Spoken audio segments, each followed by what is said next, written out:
Hi hello friends, welcome back to Nandini ಅಡುಗೆ channel. ನಾವು ಇವತ್ತು ಉಳಿದಿರೋ ಚಪಾತಿನ ತುಂಬ ಉಳಿದೋಗಿತ್ತು, ಹಾಗಾಗಿ ರೆಸಿಪಿನ ಮಾಡೋದು ಹೇಗೆ ಅಂತ ನೋಡೋಣ ಬನ್ನಿ.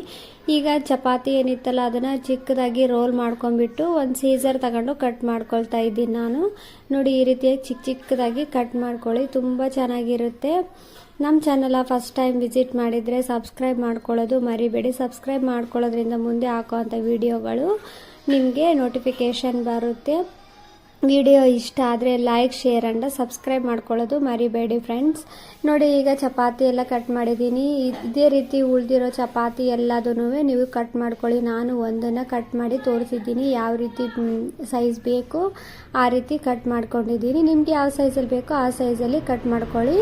ನೋಡಿ, ಇಲ್ಲ ಅಂದರೆ ಈ ಥರನೂ ಕಟ್ ಮಾಡ್ಕೋಬೋದು. ನಾನು ಎರಡು ಥರನೂ ತೋರಿಸಿದ್ದೀನಿ, ನಿಮ್ಗೆ ಯಾವ ರೀತಿ ಬೇಕೋ ಆ ರೀತಿ ಕಟ್ ಮಾಡ್ಕೊಳ್ಳಿ. ಈಗ 2 ಈರುಳ್ಳಿ, 2 ಟೊಮೊಟೊ, 1 ಹಸಿರು ಮೆಣಸಿನ್ಕಾಯಿ, ಸ್ವಲ್ಪ ಖಾರಕ್ಕೆ ಎಷ್ಟು ಬೇಕೋ ಅಷ್ಟು ಹಸಿರು ಮೆಣಸಿನ್ಕಾಯಿ ಕಟ್ ಮಾಡ್ಕೊಂಡಿದ್ವಿ. ಒಲೆನ ಹಚ್ಕೊಂಡ್ಬಿಟ್ಟು ಬಾಣಲೆನ ಇಟ್ಕೊಳ್ಳಿ. ಒಂದು ಸ್ವಲ್ಪ ಎಣ್ಣೆನ ಜಾಸ್ತಿನೇ ಹಾಕ್ಕೊಳ್ಳಿ. ನಾನಿಲ್ಲಿ ಎಣ್ಣೆನ 2 ಟೇಬಲ್ ಸ್ಪೂನ್ ಹಾಕ್ಕೊಂಡಿದ್ದೀನಿ. ಎಣ್ಣೆ ಕಾದಿದೆ ನೋಡಿ. ಈಗ ನಾನು ನೆಕ್ಸ್ಟು ಜೀರಿಗೆನ ಹಾಕ್ಕೊಳ್ತಾ ಇದ್ದೀನಿ. ಜೀರಿಗೆ ಚಟಪಟ ಅಂದಿದ ತಕ್ಷಣವೇ ಹಸಿರು ಮೆಣಸಿನ್ಕಾಯಿನ ಆ್ಯಡ್ ಮಾಡ್ಕೊತಾ ಇದ್ದೀನಿ.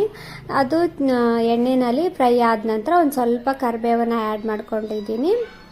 ನೀವು ಉಳಿದಿರೋ ಚಪಾತಿನ ಸುಮ್ಮನೆ ವೇಸ್ಟ್ ಮಾಡೋದು, ಈ ರೀತಿಯಾಗಿ ಮಾಡಿಕೊಡಿ, ಮಕ್ಕಳು ಕೂಡ ತುಂಬ ಇಷ್ಟಪಟ್ಟು ತಿಂತಾರೆ. ಈರುಳ್ಳಿನ ಹಾಕ್ಕೊಂಡಿದ್ದೀನಿ. 1-2 ನಿಮಿಷ ಫ್ರೈ ಆಗಲಿ. ಈರುಳ್ಳಿ ಸ್ವಲ್ಪ ಕಲರ್ ಚೇಂಜ್ ಆಗೋವರೆಗೂ ಫ್ರೈ ಮಾಡ್ಕೊಳ್ಳಿ. ಈರುಳ್ಳಿ ಕಲರ್ ಚೇಂಜ್ ಆದ ನಂತರ ನಾವೇನು ಮುಂಚೆ ಕಟ್ ಮಾಡಿ ಇಟ್ಕೊಂಡಿದ್ವಲ್ಲ 2 ಟೊಮೊಟೊನ ಕಟ್ ಮಾಡ್ಕೊಂಡಿದ್ದೀನಿ. ಟೊಮೊಟೊ ಒಂದು ಸ್ವಲ್ಪ ಜಾಸ್ತಿನೇ ಕಟ್ ಮಾಡ್ಕೊಳ್ಳಿ. ಜಾಸ್ತಿ ಹಾಕೊಳ್ಳೋದ್ರಿಂದ ಟೇಸ್ಟು ಚೆನ್ನಾಗಿರುತ್ತೆ. ಹಾಗಾಗಿ ನಾನು 2 ಟೊಮೊಟೊನ ಕಟ್ ಮಾಡಿ ಇಟ್ಕೊಂಡಿದ್ದೆಲ್ಲ ಅದನ್ನು ಹಾಕ್ಕೊಂಡ್ಬಿಟ್ಟು ಫ್ರೈ ಮಾಡ್ತಾಯಿದ್ದೀನಿ. ಟೊಮೊಟೊ ಸಾಫ್ಟ್ ಆಗಬೇಕು, ಅಲ್ಲಿವರೆಗೂ ಇದು ಟೊಮೊಟೊನ ಫ್ರೈ ಮಾಡ್ಕೋಬೇಕಾಗುತ್ತೆ. ಸೈಡಲ್ಲೆಲ್ಲ ನೀರೆಲ್ಲ ಬಿಟ್ಟು ಟೊಮೊಟೊದು ಎಣ್ಣೆ ಬಿಡಬೇಕು, ಅಲ್ಲಿವರೆಗೂ ಫ್ರೈ ಮಾಡ್ಕೋಬೇಕು. ನಾನು ಇಲ್ಲಿ ಸ್ವಲ್ಪ ರುಚಿಗೆ ಎಷ್ಟು ಬೇಕೋ ಅಷ್ಟು ಉಪ್ಪನ್ನ ಹಾಕ್ಕೊಂಡಿದ್ದೀನಿ. ಚಪಾತಿಗೂ ನಾವು ಉಪ್ಪನ್ನ ಹಾಕ್ಬಿಟ್ಟು ಮಾಡ್ಕೊಂಡಿದ್ವಿ, ಹಾಗಾಗಿ ನೋಡಿಬಿಟ್ಟು ಹಾಕ್ಕೊಳ್ತಾಯಿದ್ವಿ. ನೋಡಿ, ಕಟ್ ಮಾಡಿರೋದೆಲ್ಲ ಚಪಾತಿ ಇಲ್ಲಿ ಇಟ್ಟಿದ್ದೆ ಅಲ್ವಾ, ಇದನ್ನು ಈಗ ಇದು ಟೊಮೊಟೊ ಸಾಫ್ಟ್ ಆಗಿದೆ. ಈಗ ಚಪಾತಿನ ಇದಕ್ಕೆ ಆ್ಯಡ್ ಮಾಡ್ಕೋಬೇಕಾಗುತ್ತೆ. ಈ ಟೈಮಲ್ಲಿ ಆ್ಯಡ್ ಮಾಡಿಕೊಂಡು 1-2 ಸಾರಿ ಮಿಕ್ಸ್ ಕೊಡಿ. ಮಿಕ್ಸ್ ಕೊಟ್ಟ ನಂತರ ಅದೆಲ್ಲ ಮಸಾಲ ಚಪಾತಿಗೆ ಅಂಟ್ಕೊಳ್ಳುತ್ತೆ. ಒಂದು ಸ್ವಲ್ಪ ನೀರು ಹಾಕೋಬೇಕಾಗುತ್ತೆ, ಯಾಕಂದರೆ ಬ್ಲೆಂಡ್ ಆಗಬೇಕಲ್ಲ ಎಲ್ಲ ಮಸಾಲ. ಹಾಗಾಗಿ ನಾನು ಮ್ಯಾಗಿ ಮಸಾಲಾನ ಆ್ಯಡ್ ಮಾಡ್ಕೊಳ್ತಾ ಇದ್ದೀನಿ.